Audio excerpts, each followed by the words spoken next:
Hey everybody, it's Johanna here. It is Sunday the 30th. It's the day before Halloween, so happy Halloween to everybody. And I am here. I had to switch around my setup a little bit just because my teenage daughter threw a Halloween party last night and she took all of the working lights out of this room to create an outdoor ambiance for her party. So I had to use the natural light today.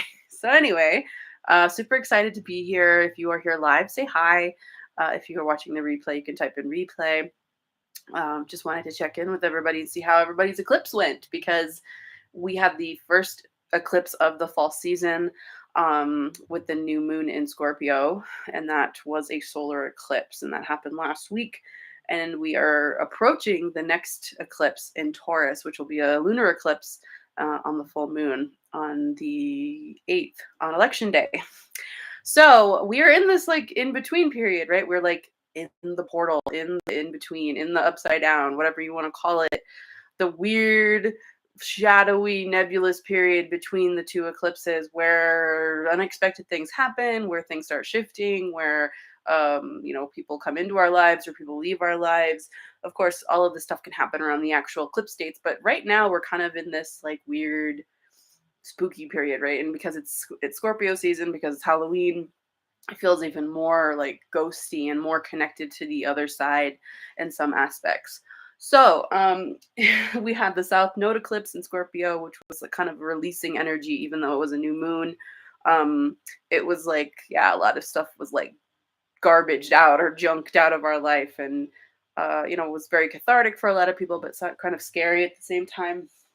Um, and this upcoming eclipse, that's not going to happen until next week, so I won't talk about it until the next forecast. I just wanted to get kind of like a preview because we're in the pre-eclipse, full moon eclipse season right now. So um, uh, it's going to be a north node eclipse. So instead of having that like releasing, dumping, minimizing energy of the south node eclipse, we're going to have a magnetism or a increasing or a um what did I write down, polarizing kind of unstable energy coming in. I mean, all eclipse energy is unstable. You don't really know what's going to happen. So a lot of astrologers say don't try to manifest something specific during eclipses or during the new moon eclipse. But really, yeah, it's kind of like up for debate, really. We don't know exactly what's going to happen. You can try to manifest whatever, with a caveat for the eclipses, like whatever is good for me or whatever I need to release or whatever, this eclipse is going to help me do, you can do is sort of an open ended manifesting, not like, I want to go and make $100 or, buy a new car or whatever. Like that stuff, may not work out exactly the way you think it will. So, we're in this in between period. We're full into Scorpio, which means we have a ton of planets in Scorpio. There's the sun. We have Venus in Scorpio after her awesome Kazemi experience that I talked about last weekend. She's left Libra. She's into Scorpio. Now we have Mercury in Scorpio as well. And we have Ceres, the asteroid Ceres in Scorpio. And all of them this week are going to make an opposition to that North Node. So it's really kind of this preview of the upcoming eclipse for the full moon.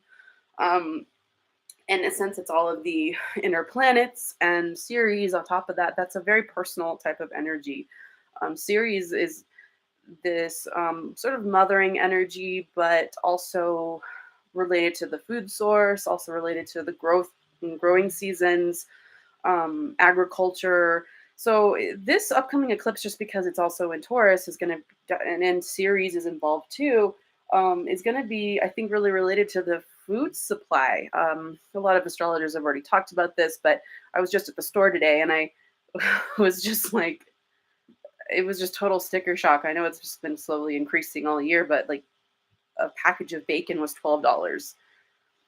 I mean, that's just blowing my mind, honestly, right now. So of course, we are also thinking about what else is in Taurus right now. It's not just that North Node. It's not just this full moon that's going to be happening soon. It's Uranus that's still sitting there. So that's adding an extra level to the volatility, the unstable energy of this eclipse. And of course, any sort of thing in Taurus is going to also be related to basic necessities, basic physical, bodily survival.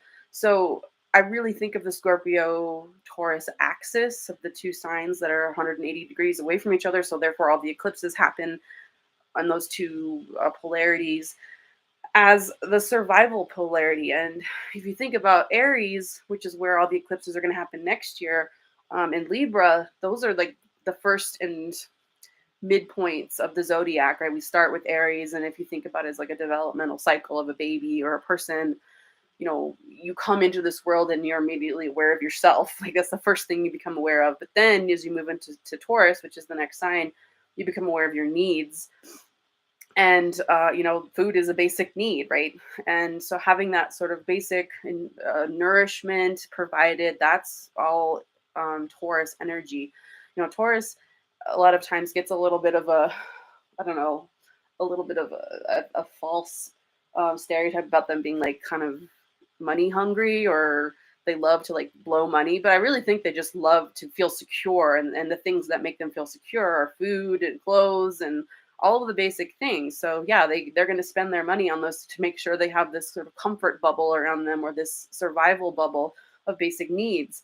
And Scorpio being on the other axis, that's the emotional survival. I mean, we think about Scorpio and Taurus as being the two fixed signs of of water and earth.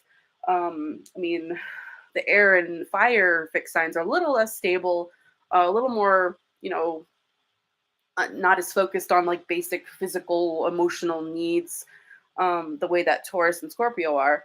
But these two signs really are the pinnacle of what helps us survive as human beings, through in our bodies and in our emotional minds and hearts. Scorpio is the most emotionally in the one who has the most emotional endurance of all the signs. They just bear it until they can't bear it anymore. And I saw this meme. I don't know if I can show it on my phone, of the Taurus Scorpio axis, and it's pretty funny. I don't know if you can. It's probably gonna be backwards, right? Well, it's Shrek. The picture is of Shrek, and it says, when you only wanted to get a few things off your chest, but instead you let 23 years worth of anger out, and now everybody's crying. That's the Scorpio Taurus axis. It's that bearing it, that endurance of the emotional, physical life that we all lead. And then, you when all that comes out, it's like the floodgates are open, and you didn't even mean to uh, pour out your heart, or like tell every single grudge you've kept for the past 10, 20 years. And everyone's like, oh, whoops. I had no idea you felt like that. So that's kind of the energy that's coming up with, in this eclipse season. Um, but yeah, I think if we look at it on a more mundane level, where you just what is physically happening in our world, that's a lot of the stuff that's going to be coming up. Of course, the election's coming up, so bodily rights are coming. Idea of people's having rights over their own bodily decisions. Yeah, any sort of thing that is your embodiment, your physical care of your body. So food, those ideas are going to be coming up. So we'll see what happens. Yeah, it's just unstable, magnetic, and polarizing energy. We'll see, opposing viewpoints coming up for the election. We'll see people getting on one side or the other, people getting really fired up about what they believe in. All of that's coming up too. Um, Maybe not as volatilely as it was when it was Sagittarius and Gemini eclipses, which happened last year and the year before. Um, so it's less about the ideology of what's behind these, about what's behind the politics, and more about the survivability, and people having rights over their own personal physical forms. So so yeah, that's really what's happening as far as approaching this eclipse. We'll talk more about it. We'll see what happens this week. We'll talk more about the actual full moon next week, when it happens on Tuesday, the 8th. So the other big thing that happens this week, of course, happened actually today, was that Mars is going retrograde. And now Mars has been in Gemini for a while, and we know it's going to be in Gemini for an extended period of time, all the way up until April of next year. But from now until January 12th of 2023, we're going to have it going backwards. We're going to have this extended Mars retrograde period. So what does that mean, right? Well, you're going to be redoing some stuff. You're going to be retracing some things. And of course, with Mars, it's usually going to be um, either stuff around arguments, fights, motivation, power struggles. A lot of that can happen. Any sort of masculine energy. So the masculine part of yourself, or men in general, sometimes get all wacky when Mars goes retrograde. My fiance is sick, so it's like as soon as Mars went retrograde, he got like physically ill. Um, and it's actually kind of a funny story I was going to tell you, because since Mars is in Gemini, it can actually be much more about like arguments, right? The words of Mars being argumentative, are irritated. Uh, like I said, what are some statements that have been made, right? Because we're going backwards now. You might have to reevaluate some statements that were made that have triggered you in some way, or that made you angry, or that like kind of got you fired up.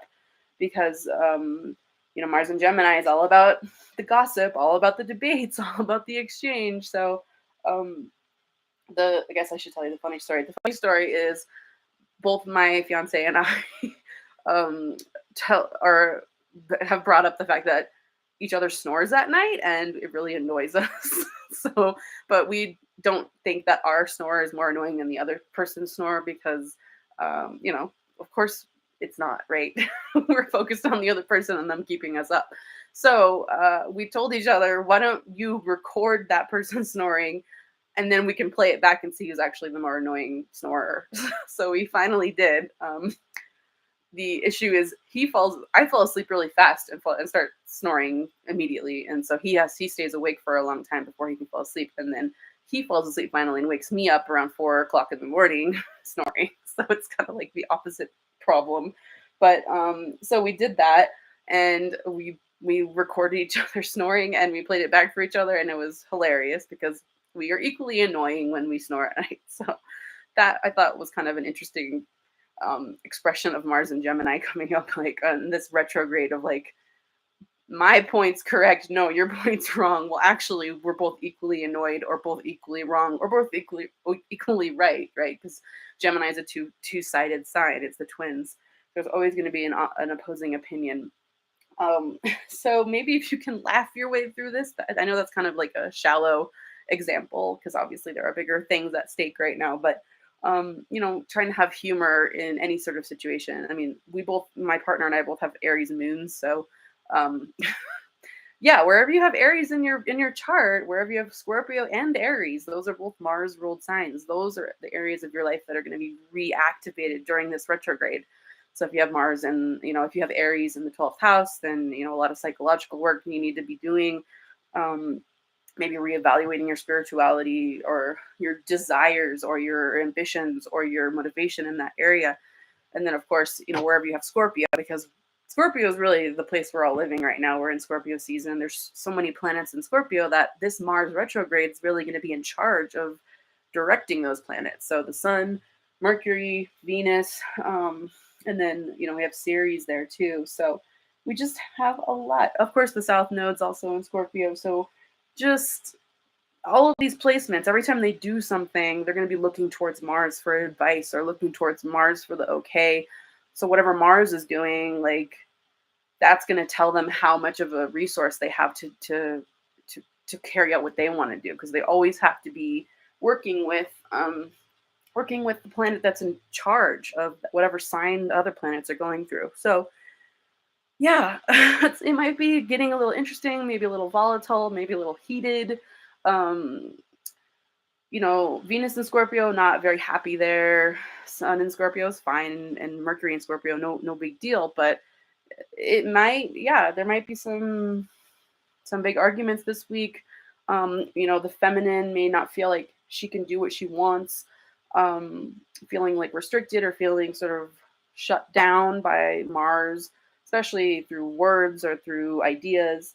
So that's going to be coming up. So just check your chart and see where you have Aries. Yeah, 10th house going to be lit. Yes.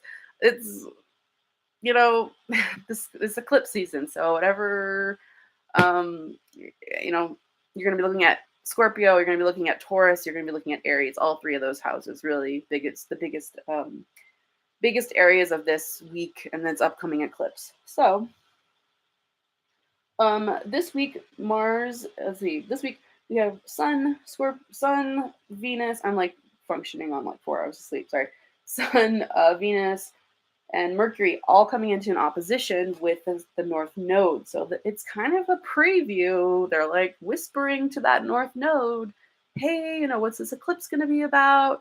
It's coming up. We all know the full moon is not very far away. So, they're all kind of trying to come in and get a hint. They want a discussion. They want to have a little bit of a face off, a little bit of a confrontation with that North Node as to what is this all going to be about. So there may be some hints this week. You may get a little bit of a ping as to what's going to be coming to fruition around that full moon, especially women or the feminine, maybe getting a little bit of an intuitive hit.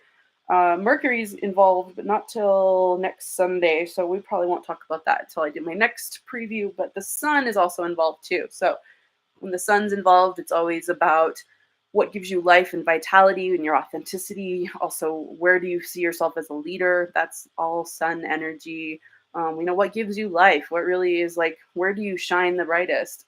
So when the sun is talking to that North Node, it's like, or all right, what's going to come to light as this full moon comes up, and how is that going to be affecting me in my own direction, my own authenticity, my own vitality? And are you going to get like a little bit of a charge in your vitality because of that Uranus out there, like causing lightning strikes? Or are you going to feel like shocked? I don't know. That could definitely be some of the energy as well.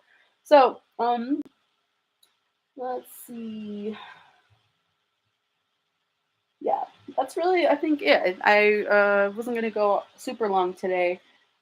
Just, I guess I should give you the big dates of the week. October, let's see, today the moon is in Pisces still. Yeah, moon's in Pisces today, which is nice. Moving into Aquarius tomorrow on Halloween, and then we'll be in, oh, not in Pisces, sorry. I was looking at my own chart.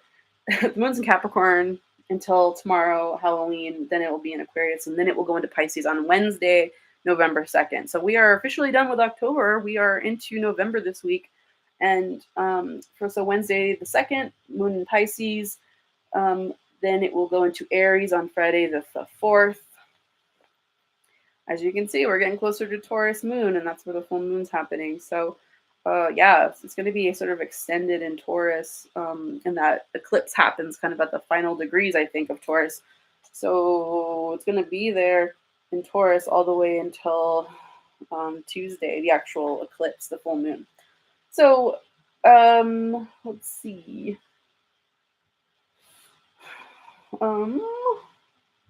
Yeah, the first discussion with the North Node happens tomorrow. That's Ceres, so that could be all the mothers have a question for this upcoming full moon, like what's going to happen.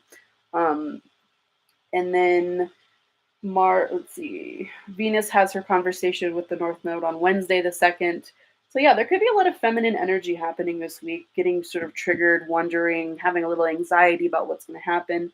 And then Saturday the 5th, the sun comes into that opposition too. So you'll see how is this going to be affecting my leadership and my own vitality.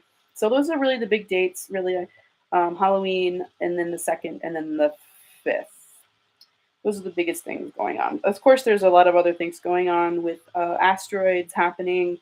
Saturday is big too because not only does the sun oppose the North Node, but Venus is opposing Uranus that day. So that could be a big sticker shock or some type of shocking events that day. Or, big divine inspiration or big ideas or potential for, women to be in their genius zone. So yeah, good luck everybody with this week. Maybe just sort of float and see what it's like to be in the middle of this eclipse portal in between these two eclipses, and sort of it feels like like we're in another world sometimes. It's kind of like you're out of it a little bit. So good luck and stay grounded. Hopefully, clip some coupons, right, for all of this, the sticker shock of food out there right now because it is crazy. So I hope you have a wonderful week, and I will see you next Sunday, right? Sunday. Bye, Amber. See you later.